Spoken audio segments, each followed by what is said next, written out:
अस्सलाम वालेकुम। उम्मीद है कि तमाम ट्रेडर्स खैरोफियत से होंगे। आज का चैप्टर नहायत अहम होने वाला है। आज का चैप्टर देखने के बाद आप एक अच्छे ट्रेडर बन जाएंगे। जी, आप सही सुन रहे हैं। जो चीज़ें आज बताई जाएंगी, क्योंकि आज फाइनल है आपका ना, पहले सारी बुनियादी चीज़ें, फिर उससे एडवांस, फिर उससे एडवांस, फिर उससे एडवांस। और आज के चैप्टर में आपको ऐसी चीज़ें बताई जाएंगी जिनके ऊपर सिर्फ प्रैक्टिस बाकी रह जाएगी। अगर आप प्रैक्टिस कर लेंगे तो इसका मतलब है कि आप एक अच्छे और कामयाब ट्रेडर बनना शुरू हो गए हैं, क्योंकि प्रैक्टिस मेक इम्प्रूवमेंट। प्रैक्टिस जो है वो परफेक्ट तो नहीं कर सकती बंदे को, लेकिन इम्प्रूवमेंट लेके आती है स्टेप बाय स्टेप। आज के चैप्टर में हम पढ़ेंगे टाइप्स ऑफ एनालिसिस, यानी कि जो एनालिसिस हैं इनकी कितनी इकसाम है। आम तौर पर एनालिसिस को 3 इकसाम में तकसीम किया गया है। आज हम दो के ऊपर डिटेल डिस्कशन करेंगे, टेक्निकल एनालिसिस और फंडामेंटल एनालिसिस, क्योंकि आम तौर पर ये दो एनालिसिस हैं जो कि ज़्यादा इस्तेमाल किए जाते हैं। एक सेंटिमेंटल एनालिसिस भी है, इस पे ज़रा मुख्तसर सी गुफ्तगू करेंगे। डिटेल जो है वो इस पे फिर किसी और चैप्टर में आ जाएगी। अच्छा, टेक्निकल एनालिसिस। टेक्निकल एनालिसिस ऐसा एनालिसिस है जिसके ऊपर हम सारी की सारी प्रेडिक्शन जो है चार्ट को देखकर और चार्ट के पैटर्न्स को देखकर और चार्ट के साबका रिकॉर्ड्स को देखकर, इंडिकेटर्स को देखकर, इन तमाम चीज़ों को देखकर जो हमें ग्राफ के ऊपर नज़र आ रही होती हैं, उन तमाम चीज़ों से जो हम नतीजा अखज़ करते हैं वो सारे का सारा टेक्निकल एनालिसिस कहलाता है। जिस तरह आपने साबका चैप्टर्स में पढ़े हैं, सपोर्ट और रेजिस्टेंस और ट्रेंड लाइन पे ट्रेड करना, सपोर्ट और रेजिस्टेंस पे ट्रेड करना, और उसके अलावा ट्रेंड कौन कौन से हैं, इंडिकेटर्स के बारे में भी बताया पिछले चैप्टर्स में। तो ये सारी चीज़ें जो हैं हमें स्क्रीन के ऊपर नज़र आती हैं। हम जिस पेयर पे काम करना चाहते हैं उस पेयर को ओपन करते हैं, उसके चार्ट को देखते हैं कि ये पेयर जो है वो कहाँ से ऊपर गया था और कहाँ से नीचे गया था। जिस तरह अभी आपके सामने स्क्रीन पे नज़र आ रही हैं, टेक्निकल एनालिसिस के अंदर ये तमाम चीज़ें हम देख सकते हैं। देख के फिर एनालिसिस करते हैं। तो सबसे पहली चीज़ जो है जी, प्राइस एक्शन। प्राइस एक्शन आप लोगों को बेशुमार जगह के ऊपर देखने में मिलेगा कि price action basically price action है क्या, या टेक्निकल एनालिसिस या प्राइस एक्शन है क्या। ये ऐसे तमाम एनालिसिस जो कि मार्केट के ग्राफ के साबका रिकॉर्ड को देख के आने वाले वक्त के मुताबिक प्रेडिक्शन की जाती है, वो सारी चीज़ प्राइस एक्शन कहलाती है। जैसा कि एक मार्केट गिर के उठी, आपने सपोर्ट और रेजिस्टेंस में पढ़ लिया, हमें पता चल गया कि यार ये मार्केट की सपोर्ट है, मार्केट यहाँ से उठती है, और ये रेजिस्टेंस है, यहाँ तक जा सकती है। ये दो चीज़ें हमें मिल गई, एक सपोर्ट मिल गई और एक रेजिस्टेंस मिल गई। ये चीज़ें ऐसी हैं जिनकी बेस पे हम दोबारा आने वाली जो मार्केट की हरकत है उसको जज कर सकते हैं। यानी कि मार्केट जो है सपोर्ट से उठी, सपोर्ट से उठ के रेजिस्टेंस के ऊपर गई, हमारे पास दो लेवल आ गए कि यार मार्केट जो है इस जगह से उठ सकती है और इस जगह तक जा सकती है। अब हम एनालिसिस कर सकते हैं कि जब मार्केट जिस जगह से मार्केट पहले उठी है, अगर दोबारा उसी लेवल पे जाएगी, वो हमारे पास एक सपोर्ट होगी। हम प्रेडिक्ट कर सकते हैं कि चांसेस हैं, क्योंकि पहले जो है इस जगह से करेंसी जो थी ऊपर गई थी, अब दोबारा भी है इस जगह से ऊपर जा सकती है। ये एनालिसिस कर सकते हैं। ये चीज टेक्निकल एनालिसिस कहलाता है और इसको प्राइस एक्शन भी कहते हैं। उसके अलावा चार्ट पैटर्न्स हैं, उसमें क्या होता है कि हम ये सारी की सारी चीजें जो हैं मार्केट के साबका रिकॉर्ड को स्टडी करके बनाई जाती हैं। चार्ट पैटर्न्स हो गया, और उसके अलावा प्राइस एक्शन है, कैंडल स्टडी है, ट्रेंड है। ये साबका रिकॉर्ड के मुताबिक जो हमें नॉलेज मिलता है कि यार ये पहले जब इस तरह का चार्ट बना था, उनको फिर मुख्तलिफ नाम दिए जाते हैं। हेड एंड शोल्डर बन गया, डबल बॉटम बन गया, डबल टॉप बन गया, ये चैनल बन गया, वो चैनल बन गया। इनकी डिटेल भी आपको आगे वीडियोस में मिल जाएगी। उन चैनल्स को नाम दे दिया जाता है कि ये मग बन गया, या फ्लैग बन गया, या बुलिश फ्लैग बन गया। ये सारी की सारी जो स्टडी है मार्केट के साबका रिकॉर्ड से ली जाती है कि मार्केट में जब इस तरह का ग्राफ बना था, उसके बाद मार्केट ने क्या किया था, जब फलां तरह का ग्राफ बना था मार्केट में, उसके बाद उसने क्या किया था। ये चीजें आ जाती हैं चार्ट पैटर्न्स के अंदर। और कैंडल स्टडी भी साबका कैंडल्स को देख के की जाती है कि जब इस तरह की कैंडल बनी थी और उसके बाद इस तरह की कैंडल बनी थी तो मार्केट ऊपर गई थी। या नीचे गई थी। तो इस तरह के डाटा को इकट्ठा करके मुख्तलिफ ट्रेडर्स, मुख्तलिफ एनालिस्ट अपनी अपनी कैंडल स्टडी बनाते हैं, अपने अपने चार्ट पैटर्न्स बनाते हैं और अपने अपने इंडिकेटर्स बनाते हैं। ये सारे का सारा रिकॉर्ड हमें सिर्फ और सिर्फ ग्राफ को देखने से मिलता है।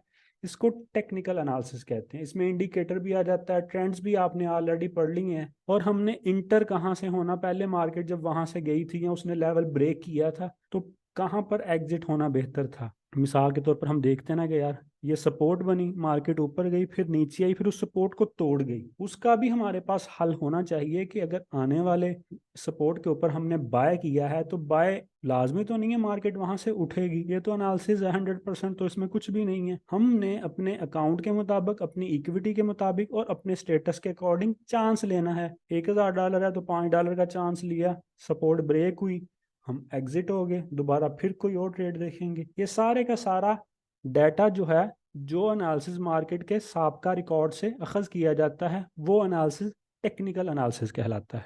अच्छा, टेक्निकल एनालिसिस की डिटेल जो है वो हमें कैसे मिलेगी? आज का चैप्टर बज़ाहिर तो आपको नजर आ रहा है ना कि एक चैप्टर है, ये एक चैप्टर नहीं है, बेशुमार चीजें इसके साथ लिंक्ड हैं। जैसा कि हमारे ये भी टोटल स्मार्ट फॉरेक्स कोर्स के 10 चैप्टर्स हैं, बज़ाहिर आपको ये 10 चैप्टर्स नजर आएंगे, लेकिन हमारे काफी सारे चैप्टर्स ऐसे हैं जो इनके साथ कनेक्टेड हैं, जो कि आपको देखने जरूरी हैं आपके लिए, क्योंकि ये सारी डिटेल जो है हमें डिफरेंट चैप्टर्स में मिलेगी। उन सारी चीज़ों को देखने के बाद, उनके ऊपर प्रैक्टिस करने के बाद आप एक अच्छे ट्रेडर बनेंगे। अब टेक्निकल एनालिसिस के ऊपर हमारे 5 मेजर ट्यूटोरियल्स पड़े हैं। उनमें मार्केट स्ट्रक्चर है, मार्केट स्ट्रक्चर देखें आपको समझ आएगी कि मार्केट जो है उसको कैसे ट्रेड करना है। RSI डोमिनेंट कोर्स है, उसमें कैंडल्स की स्टडी है कि इस तरह की कैंडल्स जो हैं वो बनती हैं, बाय में कैसे इनको, इनसे फायदा लेना है, सेल कैसे इनकी मदद से करनी है। सप्लाई एंड डिमांड है कि मार्केट की सप्लाई कहाँ पर होती है, डिमांड कहाँ पर होती है। डाइवर्जेंस की जो स्ट्रेटजी है वो मौजूद है। ब्रेक ऑफ स्ट्रक्चर है। ये 5 स्ट्रेटजीज जो हैं वो मेजर हैं। इनके अलावा भी कुछ स्ट्रेटजीज पड़ी हैं, जिस तरह RSI की ट्रेडिंग स्ट्रेटजी है और SW स्ट्रेटजी है। अभी आप उन पे बेशक ना जाएं, इन 5 के ऊपर फोकस करें। ये सारी की सारी आपको टेक्निकल एनालिसिस करने का तरीका सिखा देंगी। इन 5 मेथड्स को देख के, इन 5 चीज़ों को सीख के, इनके ऊपर प्रैक्टिस करके, इनके कम्बिनेशंस बना के, मिसाल देते हैं कम्बिनेशन कैसे बनेगा। डिमांड जोन है, वहां पर ब्रेक ऑफ स्ट्रक्चर हो गया, या आपको डोमिनेट मिल गई तो 2-3 एविडेंस मिल जाएंगे। इन 5 स्ट्रेटजीज में से आप दो दो मिक्स भी हो जाती हैं, समटाइम ना दोनों के एविडेंस मिल जाते हैं। मिसाल देते हैं, डाइवर्जेंस बन गई फिर डोमिनेंट बन गई, आपको डबल कंफर्मेशन होगी। ब्रेक ऑफ स्ट्रक्चर हुआ, साथ डोमिनेंट बन गई, आपको और फायदा हो गया। मार्केट स्ट्रक्चर के ऊपर है, वहां पर आपको डोमिनेंट मिल गई तो उससे आपके काम में मजीद निखार आएगा। यानी कि इन 5 को सीख के, इनके ऊपर प्रैक्टिस करके, आप इनको एक दूसरे के साथ अटैच करके, कंबाइन करके काम करेंगे तो आपके काम में ज़्यादा निखार आएगा।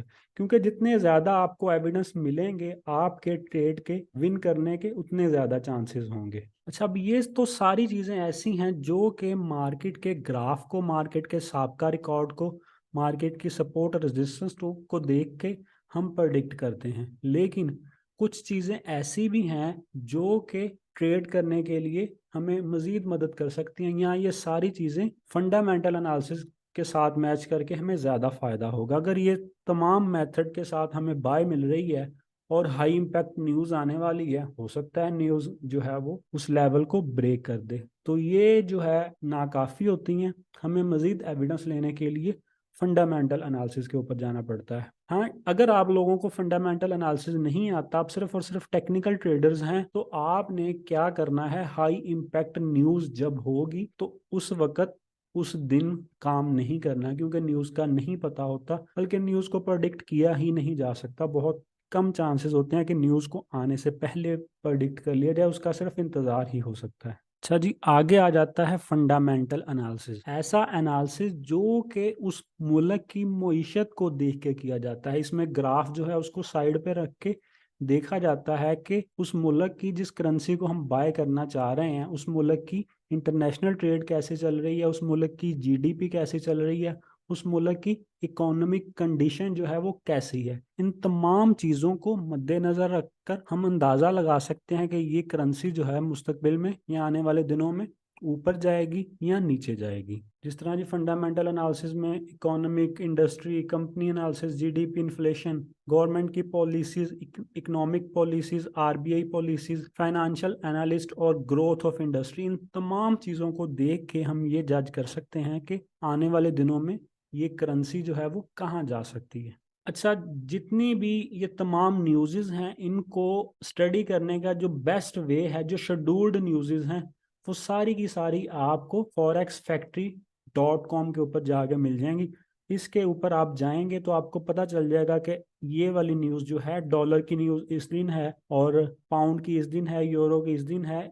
ये तमाम न्यूज़ें कब कब हैं और इनसे क्या क्या हो सकता है। अच्छा, जो भी हाई इम्पैक्ट न्यूज़ होगी मैं मुख्तसर बता दूं आपको, डिटेल आपको फॉरेक्स फैक्ट्री की वीडियो में हमारी में मिल जाएगी, उसमें आप इसको डिटेल से स्टडी कर सकते हैं। अच्छा, जो बेस्ट वे होता है, बेस्ट वे क्या होता है, आपने ट्रेड लेनी है, मिसाल देते हैं आप डॉलर बाय करना चाह रहे हैं, सॉरी डॉलर तो बाय नहीं होगा, आप यूरो बाय करना चाह रहे हैं। तो यूरो अगर बाय करना है उसके लिए डॉलर की नेगेटिव न्यूज़ आपको चाहिए, यूरो की पॉजिटिव न्यूज़ चाहिए। आपका एनालिसिस जो है वो कह रहा है कि यार ये इस वक्त बहुत अच्छे सपोर्ट जोन पे है या डिमांड जोन पे है, यूरो को बाय कर लेना चाहिए। लेकिन जिस वक्त आपके सामने ये मार्केट का स्ट्रक्चर बना है, मार्केट अच्छे डिमांड जोन पे या सपोर्ट जोन पे है, आप चाह रहे हैं कि यार इसको बाय किया जाए, फिर उसके 2 घंटे बाद हाई इम्पैक्ट न्यूज़ है डॉलर की या यूरो की, तो इसका मतलब है कि न्यूज़ के अंदर जो सेटअप है वो फेल भी हो सकता है, क्योंकि न्यूज़ जो होती है वो टेक्निकल सेटअप को डिस्ट्रॉय कर देती है। तो उसका सही हल क्या है, अगर मार्केट एक अच्छे डिमांड जोन पे आपको मिल गई है और आप उसको बाय करना चाहते हैं, आप अगर लो रिस्क काम करना चाहते हैं, आप न्यूज़ का वेट करें। अगर न्यूज़ के अंदर डॉलर नेगेटिव आता है तो आपका मतलब है कि आपने जो एनालिसिस किया था वो वैलिड है, आप पहले ही यूरो को बाय करना चाह रहे हैं और अच्छे डिमांड जोन पे है, अच्छे सपोर्ट पे है, ऊपर से आपको डॉलर की नेगेटिव न्यूज़ मिल जाती है, तो आप क्या करेंगे, यहाँ पर क्या होगा, टेक्निकल एनालिसिस और फंडामेंटल एनालिसिस मैच हो जाएगा, आप ट्रेड कर सकते हैं। अदर हैंड आप देखते हैं कि यार यूरो तो डिमांड जोन पे है और इसको बाय करना है, लेकिन न्यूज़ को देख के करते हैं, न्यूज़ में डॉलर आ जाता है पॉजिटिव, इसका मतलब है कि फंडामेंटल और टेक्निकल एक दूसरे के ओपोजिट हो गए। टेक्निकल एनालिसिस कह रहा है कि इसको यूरो को बाय करें, लेकिन डॉलर की न्यूज़ भी अब आ गई है पॉजिटिव, तो अब क्या किया जाए। तो ऐसे में इंतज़ार ही करना बेहतर है। अगर मिस मैचिंग आ जाए, ट्रेड कौन सा मजबूरी है करना, एक बंदा मिसाल देते हैं, एक बंदा पूरा हफ्ता खप के 15 ट्रेड्स उठाता है और जब मंडे आता है विड्रा करने के लिए उसके पास कुछ भी नहीं बचा होता, उसने अगर $1,000 डिपॉजिट किया था, उसके पास तो 900 होता है। एक बंदा कुछ भी नहीं करता, सिर्फ हफ्ते के अंदर 2-4 ट्रेड्स उठाता है, उसने पहले वाले बंदे ने अपना 1,900 किया हुआ है, वो 2-4 ट्रेड उठाता है, उसने अपना 1,000 जो है वो 1,100 किया हुआ है। तो मकसद ट्रेड्स करना नहीं होता, मकसद प्रॉफिट करना होता है। जब तक आपको किसी भी ट्रेड पे कॉन्फिडेंस ना आए उसको बाय ना करें। कंफ्यूजन है, डबल माइंडेड है, न्यूज़ कुछ कह रही है, ग्राफ कुछ कह रहा है, तो ना बाय करें, वेट कर लें, अच्छे मौके का इंतजार कर लें। अगर हफ्ते में एक ट्रेड भी अच्छी मिली हो आपको, आपने 200 पिप्स ले लिए हो उससे, तो इनाफ है, बजाय कि आप 20 ट्रेड्स करके उनमें से आपके 10 SL हो रहे हैं, 10 TP हो रहे हैं, बचा कुछ भी नहीं। एक बंदे ने एक ट्रेड की अच्छी, वो प्रॉफिट बना के साइड पे होगा, तो वो बेस्ट है। अच्छा, दूसरे नंबर पे जी ट्वीट्स आ जाते हैं। अब फॉरेक्स फैक्ट्री के ऊपर सिर्फ और सिर्फ शेड्यूल्ड न्यूज़ होंगी, जो कि एक सीक्वेंस के साथ आ रही हैं और उनका एक शेड्यूल्ड बना हुआ है, उनकी डेट शीट आई हुई है। तो कुछ न्यूज़ जो अचानक आ सकती हैं, उसके लिए ट्वीट्स जो हैं, कुछ अहम ट्वीट्स जो कि आप एक अच्छे ट्रेडर के लिए ज़रूरी हैं कि वो उन सबको उन्हें फॉलो किया हो। इसके बाद जो रेगुलर न्यूज़ हैं फॉरेक्स फैक्ट्री से हट के, कोई किसी भी वक्त करंट अफेयर जो हैं वो देखने हो आपने, उसके लिए आप बीबीसी या CNN के ऊपर जा सकते हैं, क्योंकि बीबीसी और CNN जो है इसके ऊपर वो तमाम न्यूज़ मौजूद होती हैं जो करंट चल रही होती हैं। अच्छा, फॉरेक्स के अंदर मेजर न्यूज़ होती हैं FOMC, NFP, CPI, GDP।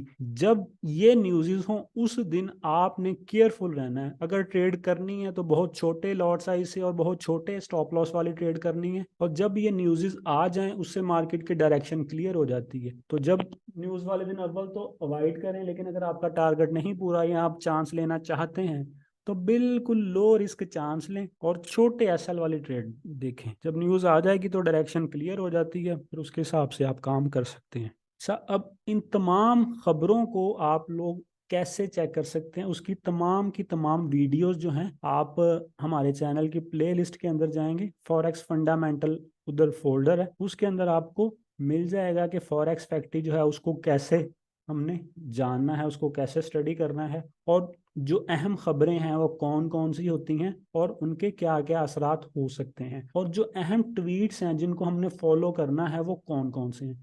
Twitter account भी आपका आज बनना चाहिए, और जो ट्वीट्स उसमें बताए गए हैं वो सारे के सारे आपके लिए देखना जरूरी है। तो आज वाले चैप्टर में आपको बहुत सारा काम मिलेगा। ऐसा नहीं होगा कि ये सिर्फ और सिर्फ जो ये आधे पौने घंटे का लेक्चर है ये आज का लेक्चर यही है। तो इसके साथ बेशुमार चीजें लिंक्ड हैं जो कि कह लेंगे ये तकरीबन एक दिन का आपका काम बनेगा। आप सारी वीडियोस को एक सीक्वेंस के साथ देखें। एक दफा देखने से कॉन्सेप्ट्स क्लियर नहीं होंगे। डायरी पेंसिल अपने पास रखें, 2 दफा देखें, 3 दफा देखें, स्लो स्लो देखें, एक हफ्ते में देख लें, बजाय कि इन सारी वीडियोस को देखने के बाद कुछ भी पता ना हो। स्लो स्लो देखें, अपना अपने हिसाब से रूटीन बना के एक एक करके देख लें, एक हफ्ते में देखें ताकि कॉन्सेप्ट क्लियर हो जाए। उतना खाएं जितना हजम हो सके। अच्छा, कुछ इंपॉर्टेंट यूट्यूब चैनल्स हैं जो कि आपने लाजमी सब्सक्राइब करने हैं और बेल आइकन को भी प्रेस करना है ताकि आपको नोटिफिकेशन मिले। ये मेरे चैनल्स नहीं है, ये एक तो वाइट हाउस है अमेरिका की, जो भी कॉन्फ्रेंस होगी, जो स्पीचेस होती हैं हाई इम्पैक्ट, वो आपको फेडरल रिजर्व के यूट्यूब चैनल पे मिलेंगी या आपको व्हाइट हाउस के यूट्यूब चैनल पे मिलेंगी। आप लाइव जो है वो रिजल्ट्स देख सकते हैं कि करेंसी के ऊपर क्या इम्पैक्ट पड़ने वाला है। तो सेंटिमेंटल एनालिसिस जो है आखिर पे ये आ जाता है। आम तौर पर 2 एनालिसिस ही आपको मिलेंगे देखने में, सुनने में, पढ़ने में। सेंटिमेंटल एनालिसिस बेसिकली एक और किस्म का एनालिसिस है, इसके ऊपर कम काम किया जाता है क्योंकि ये बड़ी दूर अंदेशी वाला काम है। अच्छा, सेंटिमेंटल एनालिसिस का मतलब है कि मार्केट का रवैया जो है वो जज करना। सेंटिमेंट जो है कुछ ऐसे होते हैं जो कि आप देखेंगे कि तमाम अदर एनालिसिस को फेल कर देंगे। सम टाइम क्या होगा, मार्केट जो है वो एक ही साइड पे निकलेगी, हायर हाई हायर हाई। आप रेजिस्टेंस निकाल लगाएंगे वो तोड़ देगी, आप अगली रेजिस्टेंस लगाएंगे वो तोड़ देगी। तो सम टाइम मार्केट का एटीट्यूड ऐसा हो जाता है। ऐसा बहुत कम देखने में मिलता है। कोई ज्यादा हाई इम्पैक्ट की चीजें हों आने वाले दिनों में तो उससे क्या होता है, मार्केट जो है वो सेंटिमेंटल एनालिसिस को फॉलो करती है और लेवल्स वगैरह, स्ट्रक्चर्स वगैरह सारा कुछ तोड़ देती है। आप सपोर्ट लगाएंगे, सपोर्ट टूट जाएगी, आप उससे नीचे वाली सपोर्ट लगाएंगे वो भी टूट जाएगी। उसका मतलब होता है कि मार्केट के अंदर कुछ हलचल है, कुछ आने वाले दिनों में कुछ ऐसा हो सकता है जिसके ऊपर मार्केट जो है वो अभी अपना रवैया जो है वो शो कर रही है। इसकी मिसाल दे देते हैं, जैसे कि अभी जब रशिया और यूक्रेन का मसला बना था, इन्होंने एक दूसरे पे मिसाइल वगैरह मारने शुरू कर दिए थे, तो एक जो अवाम है, पब्लिक है, जो इन्वेस्टर्स हैं वो पैनिक हो जाते हैं। वो सोचते हैं पता नहीं क्या होगा, थर्ड वार का जो है वो मामला शुरू हो गया था। न्यूज़ जो है वो बड़ी डेंजरस डेंजरस जनरेट हो रही थी। ये कहा जा रहा था कि अभी जो है वो थर्ड वार लग जाएगी, रशिया और यूक्रेन एक दूसरे को तबाह कर देंगे। तो ऐसी कंडीशन में क्या होता है, मार्केट के अंदर पैनिक क्रिएट हो जाती है। टेक्निकल आप देखेंगे कि यार यहाँ पर तो गोल्ड आ गया, इसको सेल करना चाहिए, न्यूज़ भी कोई इतनी खास नहीं होंगी, लेकिन ऐसी पैनिक क्रिएट हो जाएगी मार्केट के अंदर जिससे हर बंदा जो है वो अपनी इन्वेस्टमेंट को सेफ नहीं समझेगा। जो करेंसीज होती हैं वो ऐसी कंडीशन में कंफ्यूजन का शिकार हो जाती हैं। हर बंदा कंफ्यूज हो जाता है कि पता नहीं डॉलर का क्या बनेगा, यूरो का क्या बनेगा।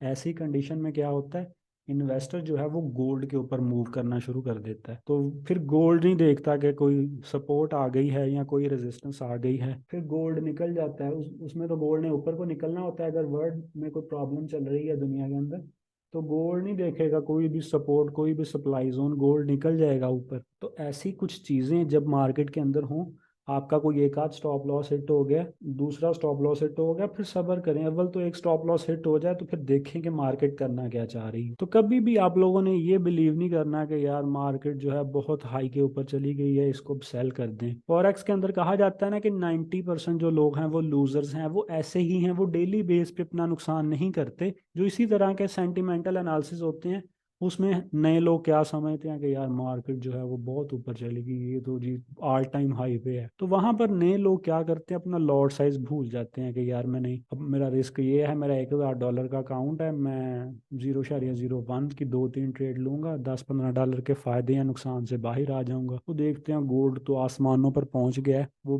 क्या करते हैं, आधी लाट लगा देते हैं, हाफ या एक स्टैंडर्ड लगा देते हैं। तो मार्केट ऑलरेडी पैनिक होती है, गोल्ड सुपर बुलिश होता है, तो लोगों को गोल्ड उड़ा देता है। तो जर्नल 90% जो लोग हैं वो लूजर हैं, वो ऐसा नहीं होता कि हमेशा ही नुकसान, वो ओवरऑल लॉस के अंदर होते हैं। आम रूटीन में तो आप लोग, हर बंदा प्रॉफिट बनाता रहता है, या थोड़ा सा नुकसान कर लिया, थोड़ा सा फायदा कर लिया, लेकिन जो ऐसी कंडीशंस होती हैं, ओवरऑल जो नतीजा निकलता है वो 90% लोग जो हैं वो नुकसान में होते हैं। उसकी कंडीशन यही होती है कि अगर आप जब भी अपना रिस्क एंड रिवार्ड भूलेंगे, मार्केट हाई पे निकल गई, आपने सेल डाल दी, बड़ी सेल डाल दी, मार्केट बहुत डाउन आ गई, आपने बाय कर लिया, आपने अपना डेली रिस्क भूल गए कि मैं जो है इतने नुकसान पर एग्जिट होना है। आप सोच रहे हैं कि मार्केट गिर रही है, अभी तो उठेगी, अभी तो उठेगी, अभी तो उठेगी, ऐसे करते करते 1000 वाले का 200 माइनस हो जाता है, वो क्लोज नहीं करता, 400 माइनस हो जाता है, क्लोज नहीं करता। तो बात करने का मकसद यह है कि फॉरेक्स एक ऐसी चीज है, अगर साल में 364 दिन है या 365 दिन है, आप 360 दिन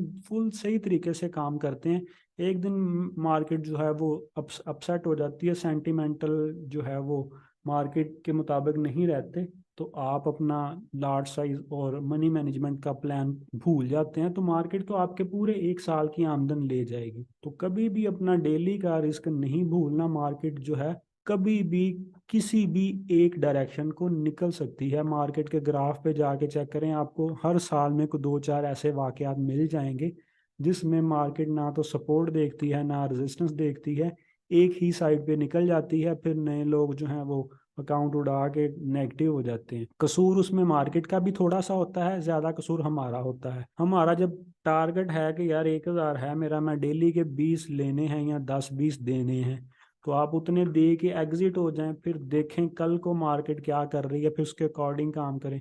अगर आप रिवर्सल के इंतजार पे बैठ जाएंगे तो कभी भी आप लॉन्ग टर्म सर्वाइव नहीं कर सकेंगे, आप फॉरेक्स को नेगेटिव होके छोड़ देंगे। आपके असाब मजबूत होने चाहिए, आपका मनी मैनेजमेंट का प्लान स्ट्रिक्ट होना चाहिए। तो एक और एग्जांपल दे दूं, जब कोरोना आया जी, कोरोना शुरू हुआ तो लॉकडाउन लग गया। अब यहाँ पर सेंटिमेंटल एनालिसिस क्या था, लोग सोचते नहीं है, ये स्मार्ट मनी वाले या जो बड़े इन्वेस्टर्स हैं उनका माइंड जाता है उस साइड पे। हमारे जैसा तो सोचेगा भी नहीं कि जो कोरोना आ गया है इसका इम्पैक्ट, अगर असरात शुरू हो गए हैं, अभी हर कंट्री में 100 लोगों को कोरोना हो गया है, हम तो दूर अंदेशी पे जाएंगे ही नहीं। लेकिन जो स्मार्ट मनी वाले लोग हैं या इन्वेस्टर्स हैं वो एनालिसिस करेंगे, अगर कोरोना फैल गया तो उससे क्या होगा, वैक्सीन किस मुल्क ने बनानी है, या अगर हर मुल्क के अंदर कोई हजारों लोगों को कोरोना हो गया, उससे दुनिया के ऊपर क्या इम्पैक्ट पड़ेंगे। तो कोरोना आया, पूरी दुनिया में तेजी से फैल गया, तो अब सेंटिमेंटल एनालिसिस वहां पे क्या कह रहे थे, जिन लोगों को दूरंदेशी का आइडिया था वो सोच रहे थे कि ऐसे ऐसे हो जाएगा, मुल्क बंद हो जाएगा, गोल्ड ऊपर जा सकता है, या जब सारी पूरी दुनिया की ट्रांसपोर्टेशन रुक गई, सारे जहाज रुक गए, गाड़ियां रुक गई, ट्रेन रुक गई, तो जो ऑयल है वो तो उसकी ज़रूरत ख़त्म हो जाएगी, पूरी दुनिया के लोगों, लॉकडाउन लग गया, करंतना हो गए, अपने अपने घरों में बंद हैं। तो उससे आपको आइडिया होगा कि जहाँ से जो कानें होती हैं ऑयल की, अगर वहां से ऑयल ना निकले तो वो डेड हो जाती हैं, तो ऑयल निकालना भी मजबूरी है, वहां से ऑयल निकाल रहे हैं, वो निकालना पड़ना है मशीनों को, वो सारा सिस्टम उनका डिस्टर्ब हो जाता है, अगर रूटीन से हट जाएंगे ऑयल की कानें जो हैं वो डेड होने के चांसेस होते हैं। तो उन्होंने उन्होंने ऑयल निकालना था, और उन्होंने तो ऑयल निकालना ही निकालना था, तो जब उसकी आगे डिमांड ही नहीं है तो क्या होना था, ऑयल की कीमत ऐसा हुआ कि बड़ी तेजी से गिरी। आप देख सकते हैं ग्राफ 2, 4, 5, 7 डॉलर पे पहुंच गई थी। तो ये दूरंदेशी जिन लोगों ने देखी होगी, उन्होंने क्या किया, जिन लोगों ने सेंटीमेंट को समझा, उन्होंने इसको बाय नहीं किया, उसके गिरने का इंतजार किया या उसकी सेल ली। जब वो 4, 5, 6 डॉलर पे आ गया, वहां पे उन्होंने बाय किया। तो ये चीज़ होती है दूरंदेशी जो है, ये रेगुलर चीज़ों से हट के की जाती है, ये चीज़ सेंटिमेंटल एनालिसिस कहलाती है। टॉपिक लंबा हो गया, मेरा आइडिया नहीं था मुझे कि मैं इस पे इतनी डिटेल डिस्कशन करूंगा, मैं तो मुझे सरसरी सा था कि इसके ऊपर जो है ना मुख्तसर सा इसका आइडिया दे दूं, लेकिन उम्मीद है कि आपका कॉन्सेप्ट जो है वो काफ़ी हद तक क्लियर हो गया होगा। सेंटिमेंटल एनालिसिस पे कोई बात नहीं करता, मेरा ख्याल आता ही नहीं, पता नहीं किसी को। तो ये चीज़ें होती हैं जो कि दूर अंदेशी से देखी जाती हैं, या किसी मुल्क में हम आइडिया लगा लें कि ये जो चीज़ें जो हैं इस मुल्क में बन रही हैं, तो उस मुल्क में इनकी पैदावार नहीं है, तो आने वाले 2-4 साल में, साल में क्या हो सकता है, ये चीज़ सेंटिमेंटल एनालिसिस कहलाती है। आज की जो क्लास थी इसके अंदर मैंने तमाम चीज़ें कवर करने की कोशिश की, इन तमाम चीज़ों का आपको ओवरव्यू दे दिया है। जो टेक्निकल एनालिसिस की चीज़ें हैं वो आप प्ले स्टोर में जाके, हमारी सॉरी प्ले लिस्ट के अंदर जाके वो सारी चेक कर लेंगे। और जो फंडामेंटल एनालिसिस की मैंने चीज़ें बताई हैं, फंडामेंटल का ओवरव्यू मैंने आपको दे दिया है। जो फंडामेंटल के लिए आपको मटेरियल चाहिए वो हमारी लिस्ट के अंदर मौजूद है, तो मैं कोशिश करता हूँ उनके लिंक भी दे दूँ। आप उन तमाम चीज़ों को तहम्मुल के साथ और रिलैक्स होके स्टडी करें। उम्मीद है कि आज की वीडियो ने आपके काफ़ी ज़्यादा जो कॉन्सेप्ट हैं वो क्लियर किए होंगे। तो हमारा फेसबुक ग्रुप मौजूद है, इन तमाम चीज़ों को सीखें, इनकी प्रैक्टिस करें। और बैक टेस्टिंग का तरीका भी मैंने बताया हुआ है। एनालिसिस को सीखें, सीखने के बाद उसकी बैक टेस्टिंग करें, आपको पता चल जाएगा कि ये एनालिसिस जो है वो कितना एक्यूरेट है। मुझे अपनी दुआओं में याद रखिएगा, और आप सब जो है वो हमेशा नई चीज़ें सीखते रहें और लगन के साथ काम करें। इस मार्केट को सीख के आप बहुत कुछ जो है वो कर सकते हैं, और स्मार्ट तरीके से, स्मार्ट वेज से एक अच्छी अर्निंग कर सकते हैं। शुक्रिया। अल्लाह हाफिज़।